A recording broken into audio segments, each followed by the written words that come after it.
ബിജുചേട്ടാ നമസ്കാരം. നമസ്കാരം. ബിജുചേട്ടാ, കഴിഞ്ഞ ദിവസം ഒരു വലിയ വാർത്ത പുറത്തു വന്നിട്ടുണ്ട്. ആ വാർത്തകളുടെ അലയൊലികൾ ഇപ്പോഴും തീർന്നിട്ടില്ല. സുപ്രീം കോടതി പോലും നടുക്കം രേഖപ്പെടുത്തി. സുപ്രീം കോടതിക്ക് ഇൻഫാക്ട് ഈ സമയം പോലും അതിന്റെ നടുക്കം മാറിയിട്ടില്ല എന്ന് വേണമെങ്കിൽ നമുക്ക് പറയാം. പക്ഷെ ഈ വാർത്ത പുറത്തു വന്നത് ബംഗാളിൽ നിന്നായിപ്പോയി. നമ്മൾ പ്രേക്ഷകരോട് ആദ്യം പറയുകയാണ്, നമ്മൾ സാധാരണ ഒരു കേരളത്തിന്റെ ഒരു വാർത്ത എടുക്കുന്നതാണ്. പക്ഷേ ഇന്ന് കേരളത്തോടൊപ്പം തന്നെ നമ്മളൊരു നാഷണൽ ന്യൂസ് മീഡിയ ആയതുകൊണ്ട് തന്നെ 5 സംസ്ഥാനങ്ങളിൽ ഒരുമിച്ചാണ് തെരഞ്ഞെടുപ്പ് വരുന്നത്. അതുകൊണ്ട് ഇന്ന് ബംഗാൾ ചർച്ച ചെയ്യാന്ന് വിചാരിച്ചു. ബംഗാൾ കാരണം അത്ര സുപ്രധാനമായിട്ടുള്ള നമ്മുടെ നിയമവ്യവസ്ഥയെ തന്നെ ചോദ്യം ചെയ്യുന്ന ഒരു കാര്യമാണ് ഉണ്ടായിരിക്കുന്നത്. അവിടെ സുപ്രീം കോടതി നിയോഗിച്ച 7 ജഡ്ജിമാരെ ബന്ദികളാക്കിയിരിക്കുകയാണ് എന്നുള്ള റിപ്പോർട്ട് പുറത്തു വരുന്നു. അതേ തുടർന്ന് സുപ്രീം കോടതി പൊട്ടിത്തെറിച്ചു. സുപ്രീം കോടതി പൊട്ടിത്തെറിച്ചിട്ട് പറഞ്ഞു, ഇത്രയും അധപ്പതിച്ചൊരു സംസ്ഥാനത്തെ ഞാൻ എന്റെ ജീവിതത്തിൽ കണ്ടിട്ടില്ല എന്നാണ് സുപ്രീം കോടതി ജഡ്ജി പറഞ്ഞത്. പോരാത്തതിന് സുപ്രീം കോടതി ജഡ്ജി പറഞ്ഞ വേറൊരു കാര്യമുണ്ട്, പട്ടാളത്തെ അയക്കൂ എന്ന് പറഞ്ഞു. പോലീസും അല്ല, പട്ടാളത്തെ അയക്കൂ എന്ന് പറഞ്ഞു. രണ്ടാമത്തെ കാര്യം, ഇവിടെ രാഷ്ട്രപതി ഭരണം ഏർപ്പെടുത്തണം എന്ന രീതിയിൽ സുപ്രീം കോടതി പോലും പറയുന്ന ഒരു സാഹചര്യം നിലവിലുണ്ടായിട്ടുണ്ട്. ഇതെന്താണ് സംഭവം എന്ന് ചോദിച്ചാൽ നമുക്കറിയാം, ഈ SIR എല്ലായിടത്തും നടക്കുന്നുണ്ട്. ഇതിൽ ഏറ്റവും കൂടുതൽ പ്രശ്നം വരാൻ പോകുന്നത് ബംഗാളിലാണെന്ന് നമ്മൾ പറഞ്ഞിട്ടുമുണ്ട്. ഈ ബംഗാളിൽ SIR നടന്നുകൊണ്ടിരുന്നപ്പോൾ മമതാ ബാനർജി അവിടെ പൊടി തട്ടി മമതാ ബാനർജിയുടെ കോട്ടൊക്കെ എടുത്തിട്ട് സുപ്രീം കോടതിയിൽ വന്ന് ജഡ്ജിയായി വലിയ ഷോ കാണിച്ചു, വാദിക്കാൻ അഡ്വക്കേറ്റ് ആയിട്ട്. അപ്പൊ അത് കേരളത്തിലെ മാധ്യമങ്ങൾ വലിയ വാർത്തയാക്കി കൊടുത്തു. മമത ഇറങ്ങി, മോദി ഓടി എന്നൊക്കെ പറഞ്ഞുള്ള വലിയ വാർത്ത കൊടുത്തു. ആ മമതാ ബാനർജി അവിടെ പോയപ്പോ എന്താ പ്രശ്നം എന്ന് ചോദിച്ചു. മമതാ ബാനർജി പ്രശ്നം പറഞ്ഞു, നല്ലൊരു രാഷ്ട്രീയ പ്രസംഗം നടത്തി. ഈ SIR നിർത്തലാക്കണമെന്ന് പറഞ്ഞു. കോടതി പറഞ്ഞു നിർത്തലാക്കാൻ പറ്റില്ല, ഈ SIR മൊത്തം കള്ളത്തരമാണെന്ന് പറഞ്ഞു. അങ്ങനെയാണെങ്കിൽ കേന്ദ്ര സർക്കാർ നിൽക്കണ്ട, ഇത് ഞങ്ങളുടെ മേൽനോട്ടത്തിൽ നടത്തി തരാമെന്ന് പറഞ്ഞു. സുപ്രീം കോടതി ഡയറക്റ്റ് ആയിട്ട് ജഡ്ജിമാരെ അങ്ങോട്ടേക്ക് അയക്കുകയായിരുന്നു. മമത വെട്ടു. കാരണം മമതാ ബാനർജിക്ക് വേറെ വഴിയില്ല. ഇപ്പോ ആ ജഡ്ജിമാർ അവിടെ വന്നപ്പോ ആ ജഡ്ജിമാരെ വോട്ടർ പട്ടികയിൽ നിന്ന് പേരുകൾ പുറത്തായ ആൾക്കാർ ചേർന്ന് തടഞ്ഞു വെച്ചു, അവരെ ബന്ദികളാക്കി എന്നുള്ളതാണ്. അവരുടെ ജീവന് പോലും ഹാനി ഉണ്ടാകുന്ന ഒരു സാഹചര്യം ചിലപ്പോൾ ഉണ്ടായേനെ. സുപ്രീം കോടതിയുടെ കർശന ഉത്തരവിന് ശേഷം മുഴുവൻ സംഭവത്തിന്റെയും അന്വേഷണം ഇപ്പോൾ NIAക്ക് കൊടുത്തിരിക്കുകയാണ്. ആരാണ് ഇത് ചെയ്തത്, എന്താണ് അവിടെ സംഭവിച്ചത് എന്നുള്ളത്. 18-ലധികം പേരെ അറസ്റ്റ് ചെയ്തുള്ള റിപ്പോർട്ട് പുറത്തു വരുന്നു. മമതാ ബാനർജി മൊത്തത്തിൽ അടപടലം താഴെ വീഴുന്ന ഒരു സാഹചര്യമാണുള്ളത്. ബന്ദികളാക്കി, 9 മണിക്കൂർ ബന്ദികളാക്കി. പുലർച്ചെ 1 മണിക്കാണ്, ചർച്ചകൾക്ക് ശേഷമാണ് വിട്ടയച്ചത്. ചർച്ചകൾ എന്നൊക്കെ പറഞ്ഞാൽ നമ്മൾ ഈ കാണ്ഡഹാറിൽ ഇന്ത്യക്കാരെ ബന്ദിയാക്കുമ്പോൾ ചെന്ന് ചർച്ച നടത്തില്ലേ തീവ്രവാദികളുമായിട്ട്, ആ സമാനമായിട്ടുള്ള രീതിയിലുള്ള ചർച്ചകളാണ്. സുപ്രീം കോടതി അപ്പൊ ഞെട്ടിപ്പോയി, ഇതെന്തൊരു സംസ്ഥാനമാണ് എന്നുള്ള രീതിയിലാണ് സുപ്രീം കോടതി ചോദിച്ചത്. അപ്പോ എന്തായിരുന്നാലും ഈ ഒരു വിഷയം നമ്മുടെ കേരളത്തിലെ മാധ്യമങ്ങൾ ചർച്ച ചെയ്തേനെ. ഉത്തർപ്രദേശിലായിരുന്നെങ്കിൽ, ഗുജറാത്തിലായിരുന്നെങ്കിൽ, ആസാമിലായിരുന്നെങ്കിൽ, ഹരിയാനയിലായിരുന്നെങ്കിൽ, ബീഹാറിലായിരുന്നെങ്കിൽ അവർ ചർച്ച ചെയ്തേനെ. ഇപ്പോ അവരത് ചർച്ച ചെയ്യില്ല. ഒരുപക്ഷെ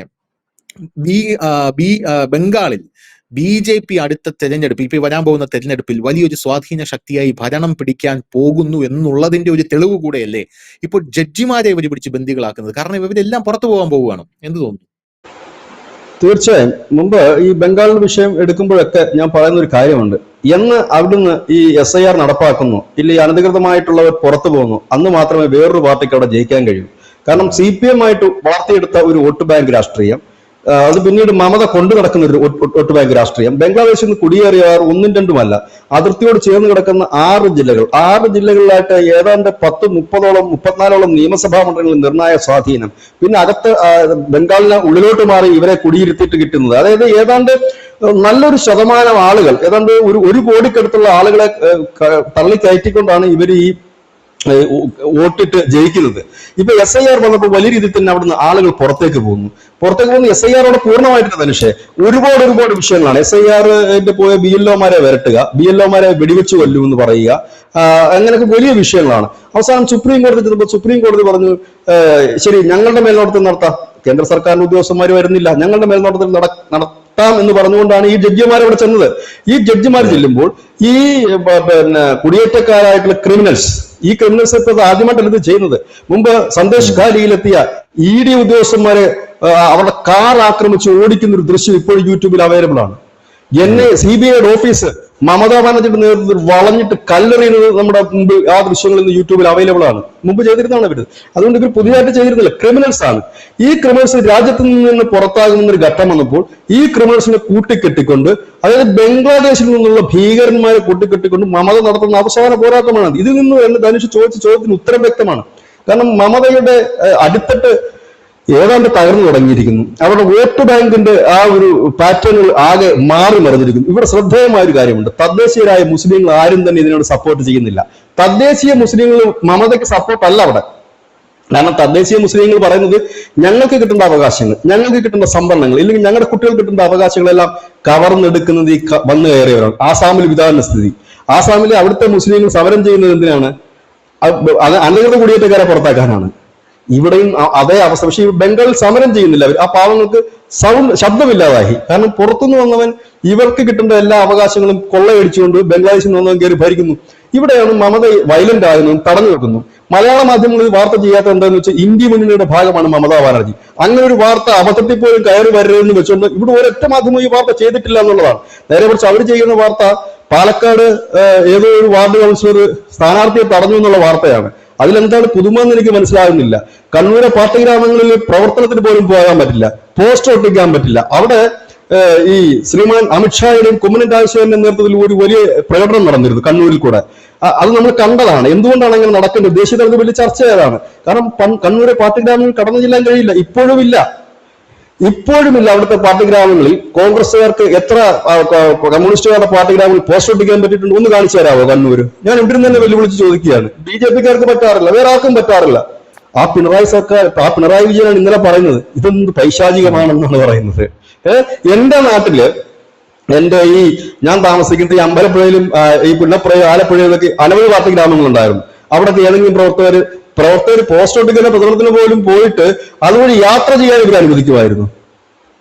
ആ സ്ഥലമാണിത്. അവിടെ ഒരു വൈകാരിക വിഷയത്തിന്റെ പേരിലാണ് ഒരു മെമ്പർ അവിടെ തടയുന്നത് ഇവരെ. അതാണ് വലിയ വാർത്ത കേരള മാധ്യമങ്ങളിൽ. ഇവിടെ ഈ രാജ്യത്തെ പരമോന്നതമായ സുപ്രീം കോടതിയുടെ 9 ജഡ്ജിമാരെ തടങ്കലിൽ വെച്ച് വിലപേശി അവസാനം സുപ്രീം കോടതി പറയുന്നു ആ ജഡ്ജിമാരെ വിട്ടയക്കാൻ പട്ടാളത്തെ അയക്കണമെന്ന് പറയുന്നു. പട്ടാളം മൂവ് ചെയ്യുമെന്നും ഈ ഭരണം സസ്പെൻഡ് ചെയ്യപ്പെടുമെന്നും ഘട്ടം വന്നപ്പോൾ മമതാ ബാനർജിയുടെ പോലീസ് അവിടെ എത്തുന്നു. വലിയ ലഹളക്കാർ തടിച്ചുകൂടുന്നു, വലിയ പ്രശ്നം നടക്കുന്നു. അവിടെ പോയി അവിടെ കാല് പിടിക്കുന്നു, ചർച്ച ചെയ്യുന്നു. ഇതെന്തൊരു സംസ്ഥാനമാണിത്?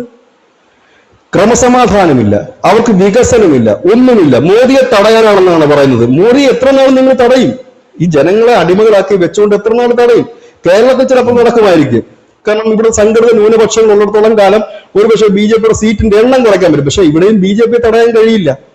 അങ്ങനെയുള്ളിടത്താണ് ഇവിടെ ബംഗാളാണ് ഇത്തവണ BJP തെരഞ്ഞെടുപ്പിൽ ഏറ്റവും കൂടുതൽ ഹൈലൈറ്റ് ചെയ്യുന്ന ഒരു സംസ്ഥാനം ബംഗാളാണ്. കാരണം തമിഴ്നാടോ കേരളമൊന്നും അവരുടെ അജണ്ടയിൽ ഇപ്പോഴില്ല.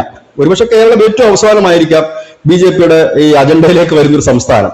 ഇപ്പൊ നിലവിൽ അവർ കേരളത്തിനെ വലുതായിട്ട് കോൺസെൻട്രേറ്റ് ചെയ്യുന്നില്ല. കാരണം കേരളത്തിൽ അവർക്കറിയാം എത്ര സീറ്റ് വരെ കിട്ടും എന്നുള്ളത്. അത് ഈ ഒരു തെരഞ്ഞെടുപ്പ് കഴിയുമ്പോൾ അടുത്ത തെരഞ്ഞെടുപ്പ് മുതൽ അവർ കുറച്ചുകൂടെ സജീവവും അതിന്റെ അടുത്ത തെരഞ്ഞെടുപ്പ്. ഇനിയിപ്പം ബംഗാൾ കഴിഞ്ഞാൽ അവർ ഏറ്റവും കൂടുതൽ ശ്രദ്ധ പതിപ്പിക്കുന്ന ഒരു സംസ്ഥാനം ഒരുപക്ഷെ തമിഴ്നാടായേക്കും.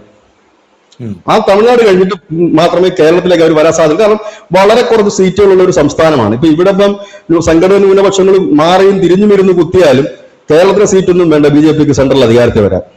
ഇനിയിപ്പോ പുതിയ ഇത് വരുന്നുണ്ട്, ഡീലിമിറ്റേഷൻ വരുന്നുണ്ട്.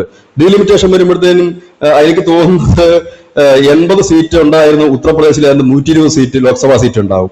അങ്ങനെ അവര് നോർത്ത് ഇന്ത്യയിലൊക്കെ വലിയ സീറ്റ് വർദ്ധിക്കും. കേരളത്തിലും വർദ്ധിക്കും. 20 ലോക്സഭാ സീറ്റ് എന്നുള്ളത് 30 വർദ്ധിക്കും. അപ്പം തിരുവനന്തപുരത്ത് 3 ലോക്സഭാ മണ്ഡലം വരാൻ സാധ്യതയുണ്ട്. അങ്ങനെയൊക്കെ വരുമ്പോൾ കേരളത്തിൽ നിന്ന് അവർക്ക് ഓൾറെഡി MP-മാരെ ലഭിക്കും. പിന്നെ കേരളത്തിൽ MP-മാര് വേണമെന്നില്ല അവർക്ക് കേന്ദ്രത്തിൽ ഭരിക്കാൻ. നിലവിൽ വേണ്ട. നിലവിൽ ഇത്രയൊക്കെ പടം വെട്ടിയിട്ടും ഇവരെല്ലാം കൂടി നിന്നിട്ടും വേണ്ട. അപ്പൊ പിന്നെ ഇനി അതുകൂടെ വന്നു കഴിഞ്ഞാൽ പിന്നെ അവർക്ക് ഒരിക്കലും വേണ്ടി വരില്ല. അപ്പൊ ഇങ്ങനെ ഒരു സിസ്റ്റത്തിലേക്ക് പോകുന്ന ഒരു പ്രസ്ഥാനമാണ്. അതുപോലെ തന്നെ അതാണ് ഞാൻ പറയുന്നത്, ഈ ബംഗാളിൽ നടക്കുന്ന സംഭവങ്ങൾ മാധ്യമങ്ങൾ മൂടി വെക്കുന്നത് എത്ര ഗുരുതരമായ ഒരു കുറ്റകൃത്യമാണെന്ന് ആലോചിക്കണം. ഇവിടെയാണ് ഈ മാധ്യമങ്ങളെല്ലാം മാപ്രകളെന്ന ആൾക്കാർ വിളിക്കുന്നത്. കാരണം എന്താണ് പറയുന്നത്, ഈ ജനം അറിയേണ്ട ഒരു വലിയ വാർത്ത അത് മമതാ ബാനർജി ആയതുകൊണ്ട് മാത്രമാണ് ഇവർ ഡിസ്കസ് ചെയ്യാറ്. ധനുഷ് ചോദിച്ച ചോദ്യം വളരെ കറക്റ്റ്. UP ആയിരുന്നെങ്കിൽ കത്തത്തില്ലേ? പിന്നെ പാലക്കാട് ആയിരുന്നെ കത്തിയില്ലേ? പിന്നെ ഇവിടെ എന്താണ് പറയുന്നത്, ഈ ഗുജറാത്ത് ആയിരുന്നെ കത്തില്ലേ? മഞ്ചേശ്വരത്ത് ഏതെങ്കിലും മഞ്ചേശ്വരത്ത് സുരേന്ദ്രൻ പോകുന്ന ബൂത്തിലായിരുന്നെങ്കിലോ എത്ര ദിവസം ഇവിടെ ചർച്ചിച്ചാൽ ഈ സാധനം, എത്ര ദിവസം ഇവിടെ വാർത്തയാക്കിയ സാധനം. എന്തിനായിരുന്നു അവിടെ മെമ്പർ പറഞ്ഞെന്ന് വെച്ചാൽ ഒരു പെണ്ണുപിടിയൻ, ഒരു പെൺകുട്ടിയെ പീഡിപ്പിച്ചവൻ, അവൻ ഒത്താശ ചെയ്ത് കൊടുത്തവർ നിങ്ങളുടെ പാർട്ടിയിലുണ്ടെന്നുള്ള പ്രതിഷേധമാണ് അവരോട് രേഖപ്പെടുത്തിയത്. സ്വാഭാവികമല്ലേ, പ്രതിഷേധം നമ്മൾ രേഖപ്പെടുത്താറുണ്ട്. മന്ത്രിമാരെ തടഞ്ഞിട്ടില്ലേ ഇവിടെ? ആ പ്രതിഷേധം മാത്രമാണ് രേഖപ്പെടുത്തുന്നത്. ഇത് പ്രതിഷേധമാണ് രേഖപ്പെടുത്തുന്നത്. മമതയുടെ പറഞ്ഞിട്ട് ഞങ്ങളുടെ നേതൃത്വത്തിൽ നിങ്ങൾക്ക് ഇത് SIR നടപ്പാക്കാമെന്ന് വന്ന സുപ്രീം കോടതിയുടെ ജഡ്ജിമാരായിട്ടുള്ളവരെയാണ് തടങ്കലിൽ വെക്കുന്നത്, ബന്ദികളാക്കുന്നത്. 9 മണിക്കൂർ ഭീതിജനകമായ അവസ്ഥ. അതിന്റെ വീഡിയോ വിഷ്വൽസ് ഒക്കെ യൂട്യൂബിൽ അവൈലബിൾ ആണ്. അവരെ തടഞ്ഞു വെക്കുകയാണ്, പോലീസിനെ അടുപ്പിക്കുന്നില്ല. അവരുടെ ജീവന് പോലും ഭീഷണിയാകുന്ന സാഹചര്യം വന്നപ്പോഴാണ് സുപ്രീം കോടതി പറഞ്ഞ പട്ടാളത്തെ അയക്കൂ എന്ന് പറഞ്ഞത്. പട്ടാളത്തെ അയക്കൂ, സസ്പെൻഡ് ചെയ്യപ്പെടുമെന്നൊരു ഗതി വന്നപ്പോൾ, ഒരു നില വന്നപ്പോൾ മമതാ ബാനർജി അവിടെ പോകുന്നു, ചർച്ച നടത്തുന്നു. അതായത് ഇവർ ചെയ്യുന്ന പണി നമ്മൾ പ്രതീക്ഷിച്ചിരുന്നു എവിടെയാണെന്നറിയാം. ഇത് ബീഹാറിൽ സംഭവിക്കും നമ്മൾ പ്രതീക്ഷിച്ചിരുന്നു.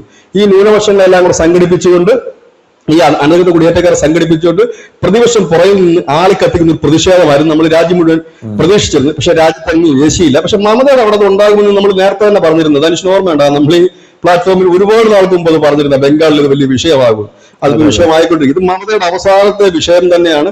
ഇതിനർത്ഥം തന്നെ ധനുഷ് പറഞ്ഞത് കറക്റ്റാണ്. മമതയുടെ തട്ടകം ഇളകി തുടങ്ങിയിരിക്കുന്നു. മമതയ്ക്ക് പിടിച്ചു നിൽക്കുക പ്രയാസകരമാണ്. കാരണം പക്ഷേ ഇത് SIR പൂർണ്ണമായി അവിടെ നടപ്പാക്കിയിട്ടില്ല എന്നുള്ളതാണ് മറ്റൊരു കൗതുകം ഇതിനകത്ത്.